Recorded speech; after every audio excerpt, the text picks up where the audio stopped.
All right, so I have a question from Acts chapter 6, verses 11 through 14. The question is, why was Stephen falsely accused of preaching that Christ changed the law, but main Christianity now says that accusation is now true? Well, first of all, that's not the accusation in Acts chapter 6. Let's read it exactly what is said. They put forward false witnesses who said, "This man incessantly speaks against the holy place and the law." Verse 14, "For we have heard him say that the Nazarene Jesus will destroy this place and alter the customs which Moses handed down to us."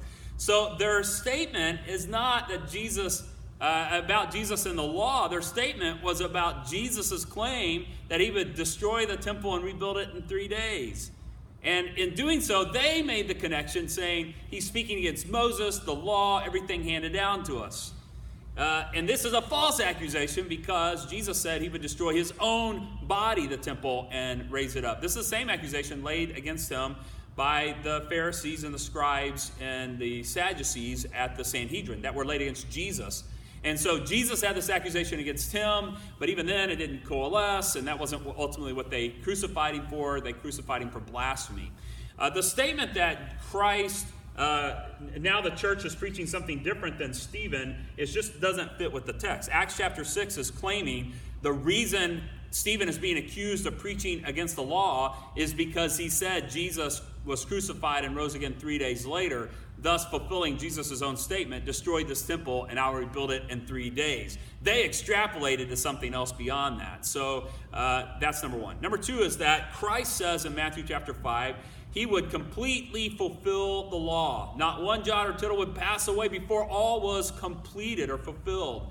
He then, in the death on the cross, states, while he is dying, it is completed, fulfilled, finished. Then, what is the it there? Not I'm finished, like I quit, I give up. The it that was finished was the promise he made back in Matthew chapter 5, that not one jot or tittle would pass away from the law until all was fulfilled or satisfied. Jesus completely satisfied the law, and the Father proves this because the moment Jesus died, God tore the temple veil, tore it from top to bottom, thus declaring that the complete work of Christ satisfied all that was needed to have access to him. Paul tells us in Ephesians chapter 2 that Christ in his body tore down the barrier between Jews and Gentiles, which was the law and ordinances. Jesus, in his death, through the tearing of the temple veil, declared all of the ordinances to be satisfied and fulfilled in him.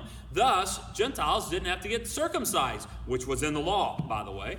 Thus, Gentiles didn't have to follow other Mosaic law because it was fulfilled in Christ. We're told in Romans chapter 8, verse 4, that therefore anyone who is in Christ is not only a new creation, but has the law fulfilled in them. Anyone who is in Christ has the law fulfilled in them. How? Because Christ perfectly fulfilled the law, so that the moment they believe in him, the law is fulfilled in them.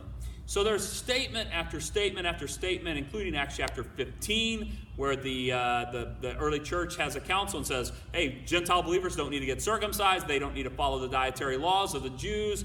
Completely renounce these Jewish law-based requirements. And so example after example in the New Testament is that the Old Testament law was fulfilled in Christ, has been satisfied. And so this accusation that the church says that Christ changed the law. No, he fulfilled it. He didn't change it. He fulfilled it. He perfectly fulfilled it, satisfied it completely. Everyone who believes in him, the Father, sees the law perfectly fulfilled. Christ is our Passover. He's our Yom Kippur. He's our Pentecost. He's our Feast of Tabernacles. Christ, in doing all these things, he is also our circumcision. He is our... He fulfills all the issues of Sabbath, and Sabbath rest is satisfied in him. He completely fulfills it. And for anyone to point back to the Old Testament law is to undo what Christ did in his crucifixion, which is why Paul said in Galatians, anyone who makes those kinds of claims is anathema, because what they have done is said Christ's work in the law and fulfilling it isn't sufficient. And that's why Paul said in Galatians, when people were preaching these kinds of things, like, oh, you need to go back to the Old Testament law, he said, I fear for you that I've labored for you in vain. This attempt to try to push people in the New Testament back to the Old Testament law was refuted in Acts chapter 15, and Acts chapter 6 is not not dealing with that issue at all. It's dealing with Jesus' unique statement, destroy this temple, I'll raise it up 3 days later. They were saying Stephen is accusing all of these things or threatening to destroy all these things, that he's making a public threat against the temple, that's what their complaint was. There was not some nuanced discussion about the law's fulfillment. And so Paul himself says explicitly in 1 Corinthians 9:20, I myself have no obligation to the law. That's a direct quote from Paul the Apostle. Couldn't be clearer. If Paul the Apostle, Pharisee of the Pharisee, tribe of Benjamin, a Jew of all Jews, says that he has no obligation to the law, then surely 2,000 years later, Gentile believers in America have no obligation to the Mosaic law either. All right, good question. That's my answer to that.